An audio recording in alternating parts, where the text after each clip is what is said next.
Matagal na tayong hindi nagkita. Kung tama ang alaala ko, siya dapat ang idolo na hinabol ng dating ako sa loob ng 10 taon. Pero, hindi ba't siya ay kasama na ng kapatid kong si Linyi? Bakit siya hahanapin ako? Yishuki, anong ginagawa mo rito? May asawa na ako, mas mabuti pa na mag-ingat tayo sa isa't isa.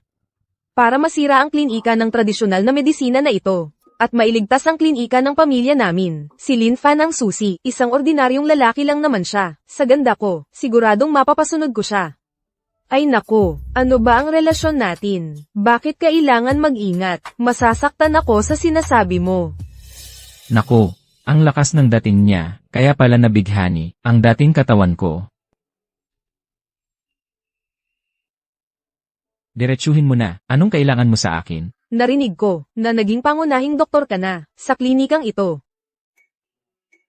Hoy, kailan ka pa naging ganito kagaling? Alam kong tama ang pagkakilala ko sa'yo noon. Hoy, huwag na, may asawa na ako. Kasama mo rin si Linyi, mas mabuting magkaroon tayo ng hangganan. Ha? Nandito ako para hanapin ka. Nandito ako para sa ikabubuti mo.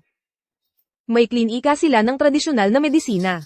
Kailangan mo lang pumunta para magkonsulta. Ano bang gusto mong gawin ko? Kahit anong gusto mong gawin ko, gagawin ko.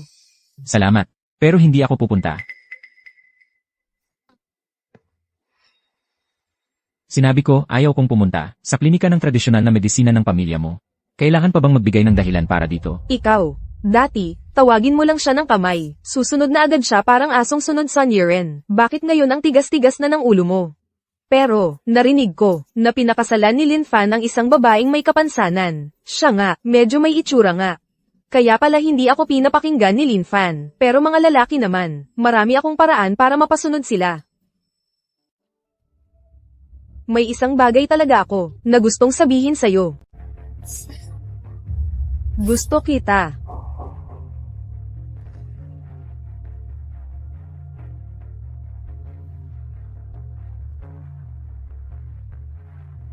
Hindi ako naniniwala, hindi ka mahuhuli dito. Alam ko, pera lang ang habol mo, kaya ka lang sumama sa kanya. Basta gusto mo pa rin ako, hindi ako magkakaproblema.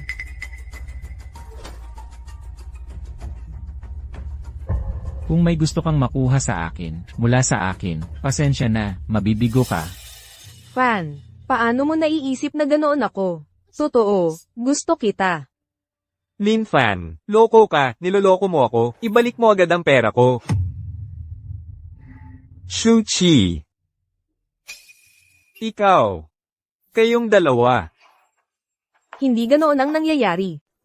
Nakita ko lahat. Shuki. Babaeng malandi ka. Yigedge. Umalis ka dyan. Lin Fan, hindi mo lang ako niloko sa pera, kinakalantari mo pa ang babae ko. Ngayon, ituturo ko sa'yo kung paano maging tao. Huwag mo siyang saktan, ako na lang ang saktan mo. Huwag kang matakot, ako ang magpoprotekta sa'yo. Mga hayop talaga kayong dalawa. Sa labas tayo mag-usap. Papaalisin mo pa ako? Sa labas tayo mag-usap.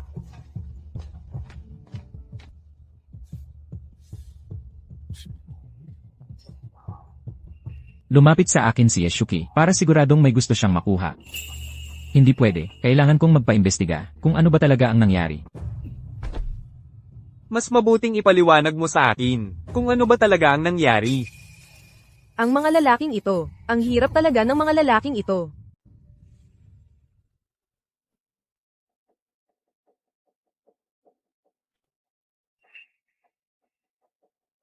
Alam mo naman, dati kasi, na-offend ng pamilya natin ang mga Wei.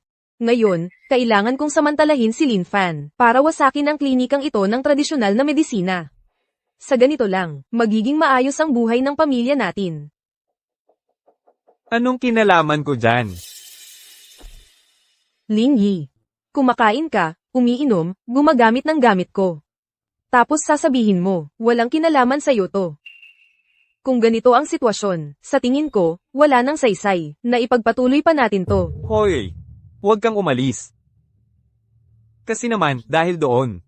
Nang makita kitang kasama si Lin Fan, nadala lang ako ng emosyon. Kaya ganito ang reaksyon ko. Hoy, kanina, nang pumasok ka sa klinika, sabi mo, niloko ka niya ng pera. Anong nangyari? Hindi pa si Linfan. Dala-dala niya ang mga murang halamang gamot, niloko niya ako ng 1,000,000 piso. Pina-check ko na yan. Walang kwenta. Kung ganun, may naisip ako. Halika rito. Tapos hawakan mo ang ebidensya. Pagdating ng panahon, ihayag mo siya sa harap ng lahat. Ang ganda. Pero gusto kong makita kung paano makakabawi si Linfan ngayon. Hindi ba sabi ni Zihan, susunduin niya ako ngayong gabi? Baka hindi na siya darating. Mahal, sinundo mo talaga ako.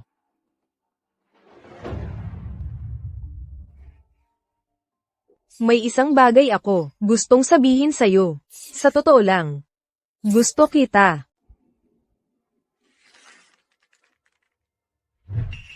Nag-iisip ka lang ng sobra. Nandito ako para magpa-check ulit. Samahan na kita. Hindi ka ba marunong umintindi ng sitwasyon? Hindi kailangan ng pinsan ko ng kasama. Linfan, huwag mong kalimutan, peke lang ang kasal natin. Pinsan, umalis na tayo. Puwer, go.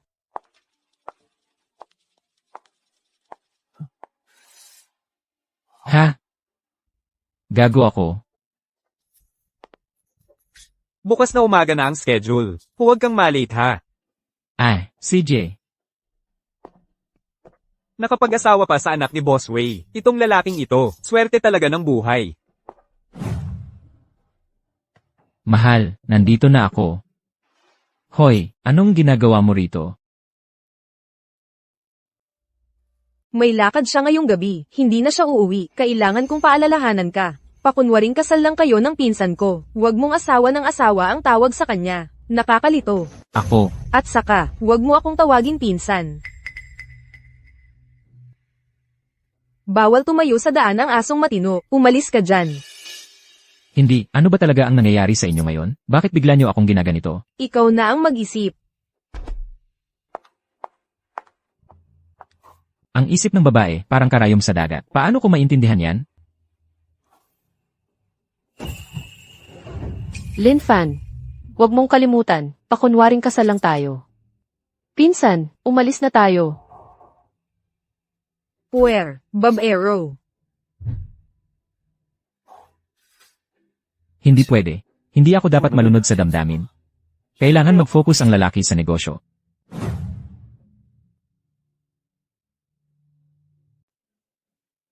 Ang pampublikong pagsusulit ngayong araw na ito. Nakita ninyong lahat, di ba? Si Linfan ay talagang karapat-dapat na maging punong doktor ng TCM Clinic.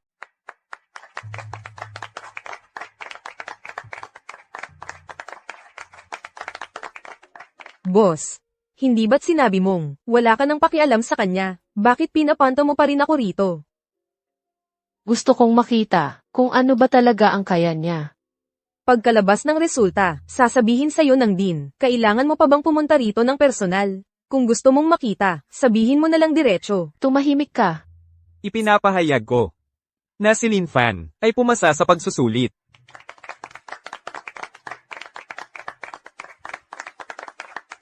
Ngayong lumabas na ang resulta, umalis na tayo. Sandali lang.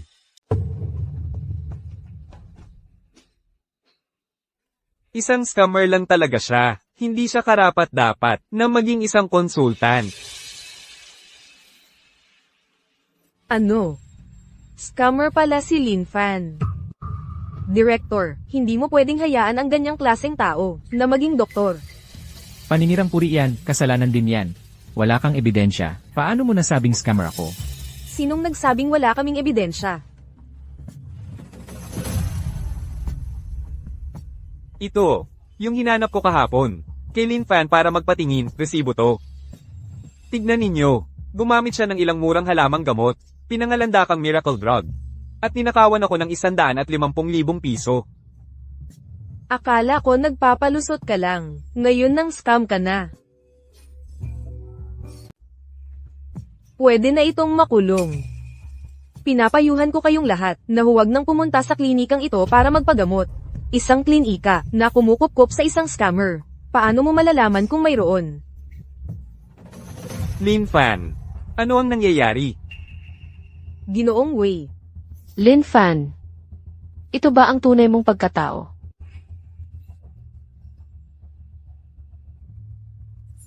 Umalis na tayo. Akala mo ba, kayo lang ang may ebidensya?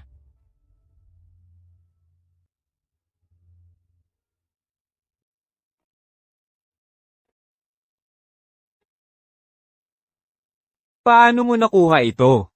Tingnan mong mabuti ang pirma, ikaw mismo ang pumirma nito, kasulatan sa pagbabayad ng utang. Ang 150,000 na ito, ay ang perang kinuha mo kay Lola noon. Hoy, resibo para sa bayad, pumirma ka.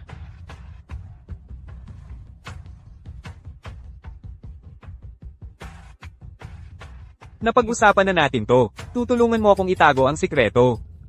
Huwag kang mag-alala. Basta pumirma ka, hindi ako magsasalita ng kahit ano.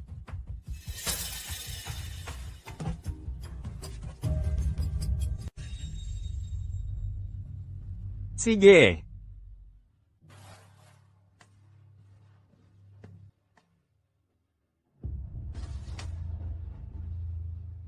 Nabawi na ang pera, wala nang pakialam sa'yo. Paalam na. Ano? Gusto mo pang agawin? Boss Wei, yun pala, si Lin Fan ay hindi talaga nang loloko o nandadaya. Sa halip, tinulungan niya ang lola niya. Nakabawi ng utang na 150,000. Ganun pala ang nangyari. Napakahusay ni Lin Fan sa kanyang propesyon. Kaya't siya ay itinalaga bilang isang consultant physician sa aming ospital. Tungkol naman sa inyo, mga tauhan, palayasin ninyo silang dalawa.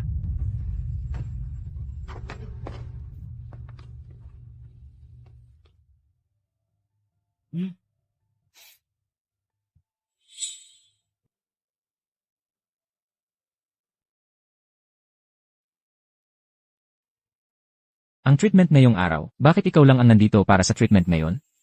Dahil gusto kitang makasama ng kami lang.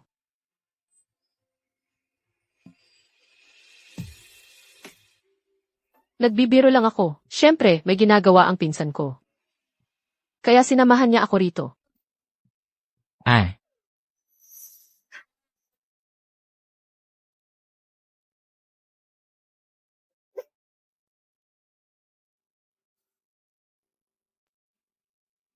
Ikaw, bastos ka. bakit ang pula-pula ng mukha mo? Hindi kaya nilalagnat ka na naman? Tingnan ko. Lin Fan, kapag gumaling na ang binti ko, ibibigay ko ang sarili ko ng buo sa'yo.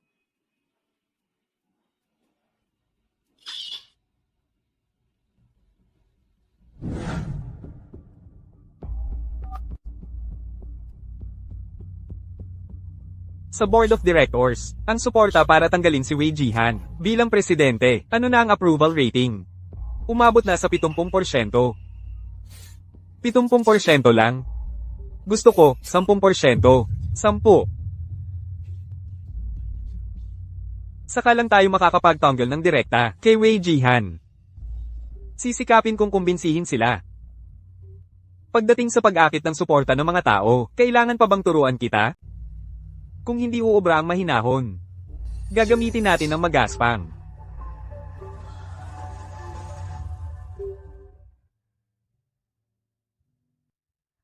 Ang saya-saya mo naman. May bago bang nangyari kay Lin Fan? Sa tingin ko, siya ang tunay na lalaki, isang taong mapagkakatiwalaan. Ano po ang plano ninyo, boss? Tungkol sa tunay kong pagkatao. Pagkatapos ng 3 araw, magkakaroon ng General Assembly ng Wei Corporation. Sa araw na iyon, sasabihin ko sa kanya ang totoo kong pagkakakilanlan.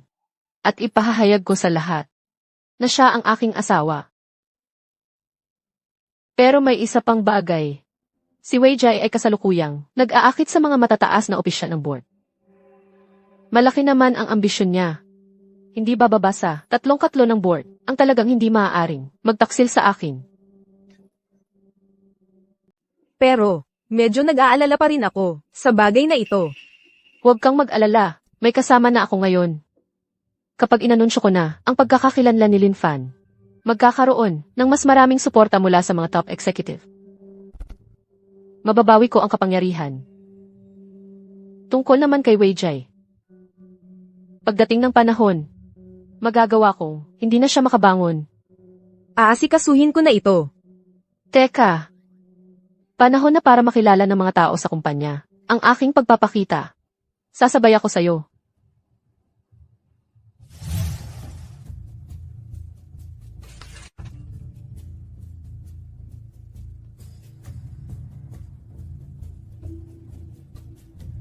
Bakit pumunta si Mrs. sa Wei She Group? Si Wei Ji na yon ay nakatutok na tutok.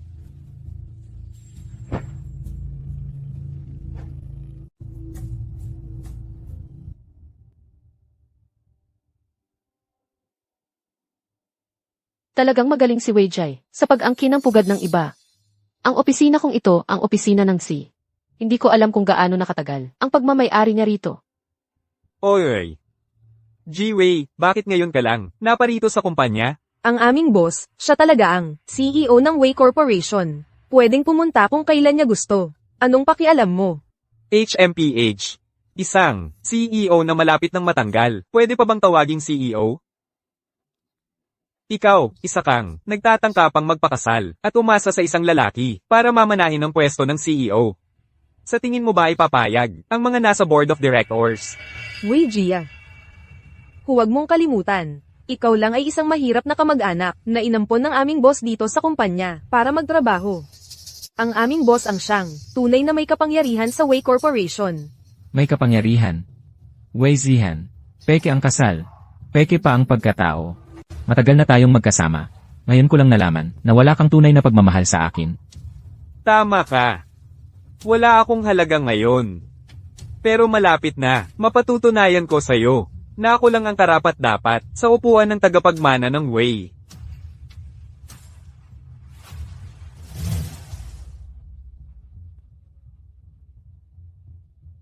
Kung malaman niya na gumagaling na ang binti ng boss, hindi ko alam kung kaya pa niyang ngumiti pa. Huwag mo na itong ipaalam kanino man. Huwag kang mag-alala.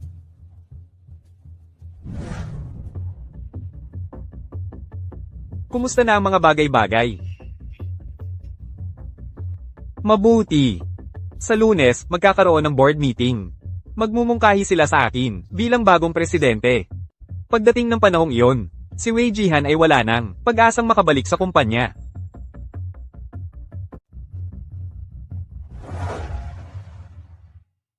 Ano nang nangyari sa'yo?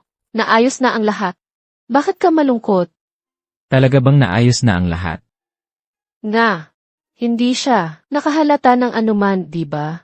Nga pala. Pwede bang araw-araw, dagdagan pa ng isang session ng acupuncture? Nitong mga nakaraang araw, kaya ko ng bahagyang kontrolin ang mga binti ko. Gusto kong mas mabilis pang gumaling.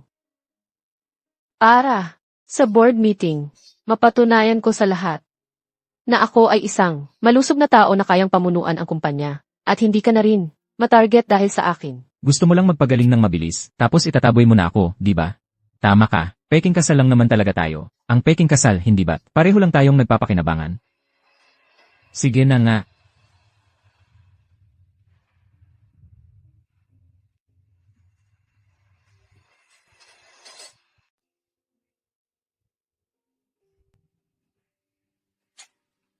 Lin Fan, hintayin mo lang ako ng 2 araw.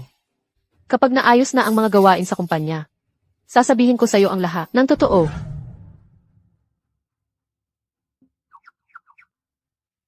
Sige na, magpahinga ka ng maayos ngayong gabi.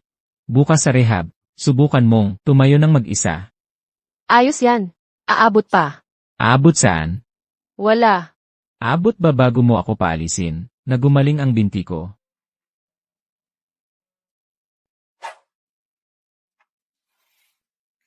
Good night.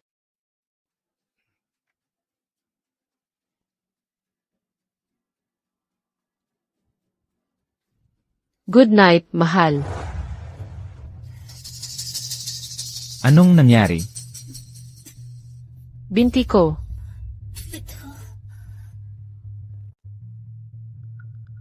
Masyadong madalas ang pagtusok ng karayom, dahil masyadong mabilis ang paggaling.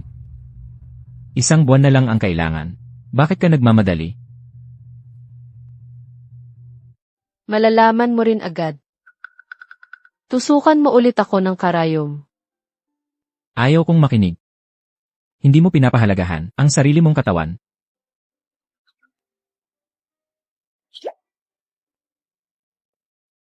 Mahal.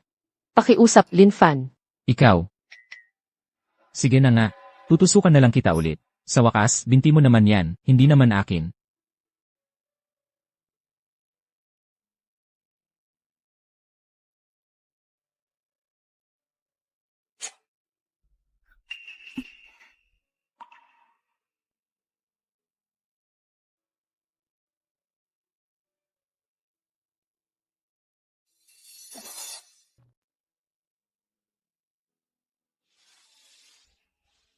Aalisin ko si Weiji kaagad.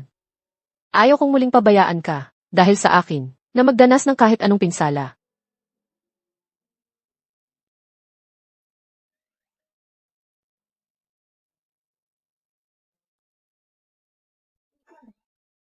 Magmamasahe ako para sa'yo. Para mabawasan ang sakit. Salamat. Hindi pa ako nakakita ng taong katulad mo. Nagmamalasakit ka sa akin. Tingnan mo ako.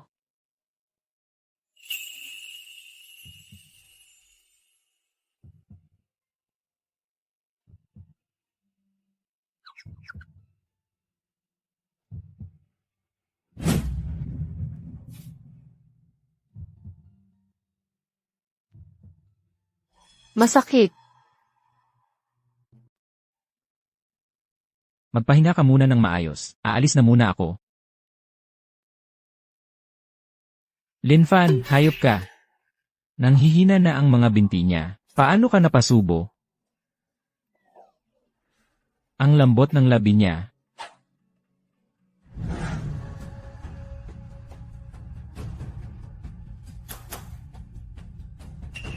Weijai. Oy, hindi ba't ikaw yung asawa ng pinsan kong babae? Ano, may kailangan ka sa akin? Gusto kitang maging partner. Asawa ka ni Wei Jihan. Paano kita mapagkakatiwalaan na gusto mong maging partner ko at hindi para tulungan ako na suportahan si Wei Jihan? Alam mo naman, lalaki ako, walang lalaking gustong magpakasal sa isang may kapansanan para maging asawa. At isa pa, mas mayaman pa sa akin, ang may kapansanang yon. Alam ko, ang panghuling barahan ni Wei Zihan. Sabihin mo nga, Ang kanyang binti. ano?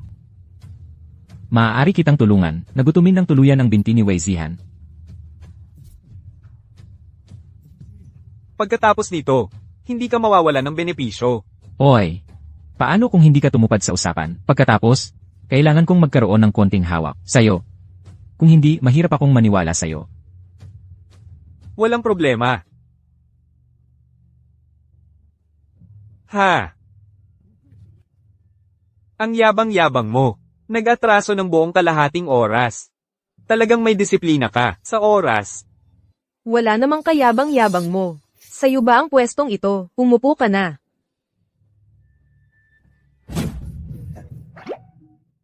Babae ka, bakit ang bastos mo?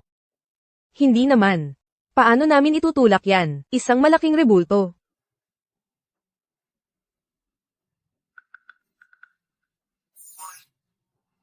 Ngayong nandito na si Ji-Wei, simulan na natin ang botohan. Sandali lang. Bago magsimula, may ipapakita ako sa inyong lahat. Pagkatapos nito, saka na tayo bumoto.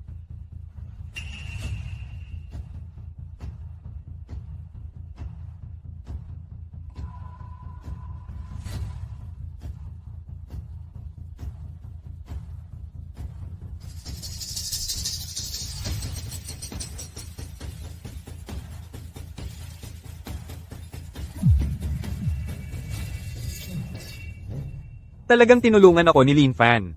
Wei Jihan. Sumasang-ayon sa akin ang asawa mo. Ngayon, tingnan natin kung paano mo ako mapipigilang kunin ng Wei Corporation. Ha ha ha, walang kwenta. Mukhang ayaw pa ring sumuko ni Ji-Wei. Kung ganun, magbotohan na lang tayo ng direkta para lubusang mapasunod natin si Ji-Wei. Teka, Ano nang ginagawa mo rito? HMPH. Siyempre, narito si Lin Fan para tulungan ako. Tama ba, Lin Fan? Lin Fan. Anong ibig mong sabihin? tama. Walang utang na loob. Hindi mo alam kung gaano kabait ang aming boss. Huwag na. Tayo ang nagkamali ng pagtitiwala. Baka bagong ebidensya laban kay Wei Jihan.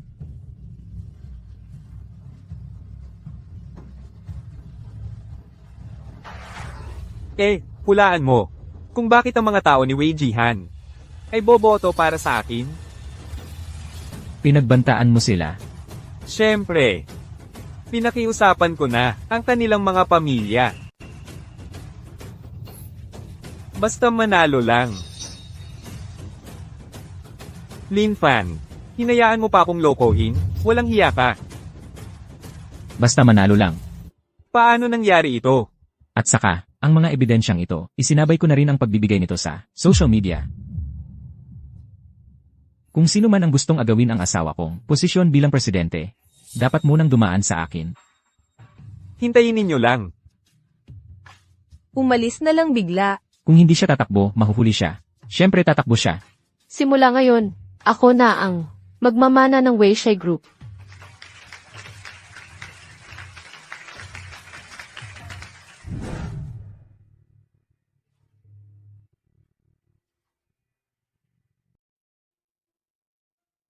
Alam mo na pala, Ano ang alam ko? ako ang taong may kapangyarihan at presidente rin ng Weishai Group. Ang pinsan mo. Sa totoo lang, personal assistant ko siya. Kaya simula pa lang, para lang makalaban si Wei Ji, kaya ka nakipagpakasal sa akin. Pero hindi mo inakala na kaya kong pagalingin ang mga binti mo, kaya umabot hanggang ngayon, hindi ka nakipaghiwalay sa akin. Hindi ganoon. Ako. Boss, bakit hindi mo sinabi?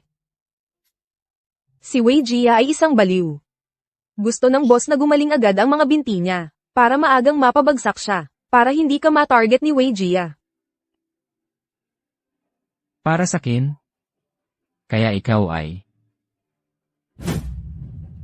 paumanhin, mahal, paumanhin. Nagkamali ako sa'yo.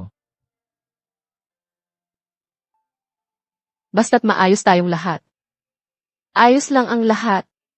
Lin Fan, gusto kong magkaroon ng malaking kasal. Gusto kong malaman ng buong kumpanya, ang lahat ng empleyado, na ako, si Wei Zihan, ay muling nakatayo.